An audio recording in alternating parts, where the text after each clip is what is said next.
మిగతా కార్యక్రమాలు వైఎస్ఆర్సీపీ పార్టీలో జాయిన్ చేయడం మీరు గమనిస్తే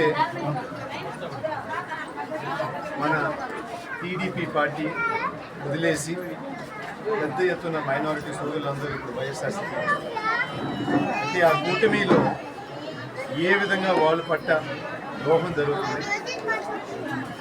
రెండు మాటలు మాట్లాడుతూ టీడీపీ ఒక సైడ్ మాట, బీజేపీ ఒక సైడ్ మాట మాట్లాడుతూ మైనారిటీ సోదరులకు అందరికీ ద్రోహం జరుగుతూ ఉంటే పెద్దలందరూ చూసి ఈ పార్టీతో మాత్రం ఇతను నమ్మితే మాత్రం వాళ్ళ భవిష్యత్తు మళ్ళీ బాగుపడదని చెప్పేసి వైఎస్ఆర్సీపీ సెక్యులర్ పార్టీలో రావడం జరిగింది.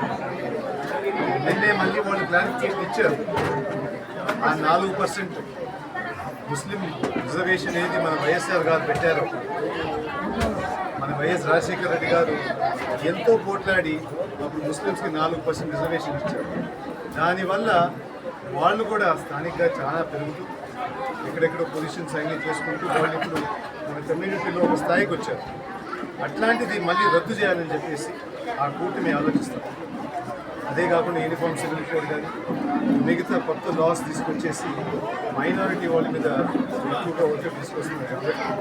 ఇది మన మైనారిటీ లీడర్స్ అందరూ గమనించి చంద్రబాబు గారు ఏ విధంగా అబద్ధాలు చెప్తున్నారు, ఏ విధంగా వాళ్ళని మోసం చేయాలని చూస్తున్నారు, అది ఇంకా సహించలేవని చెప్పేసి ముందు వైఎస్ఆర్సీపీ రావడం జరుగుతుంది.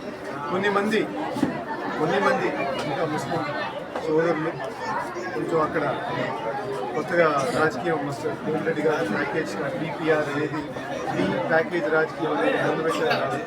దానికి కొంచెం లొంగిపోయారు.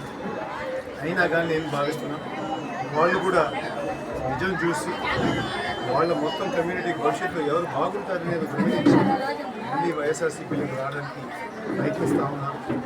ఇదే కాకుండా రాబోయే రోజుల్లో వైఎస్ఆర్సీపీ పార్టీ గెలుస్తుందని చెప్పేసి ఇప్పుడు ప్రజలందరూ బలంగా మాట బయటకు వచ్చేసింది కాబట్టి తప్పకుండా అందరూ అండగా ఉండి మన పార్టీని 175 స్థానాలకి 170 స్థానాలు గెలిపిస్తారని చెప్పేసి ప్రచారం కాంగ్రెస్ ఎన్నికల ప్రచారం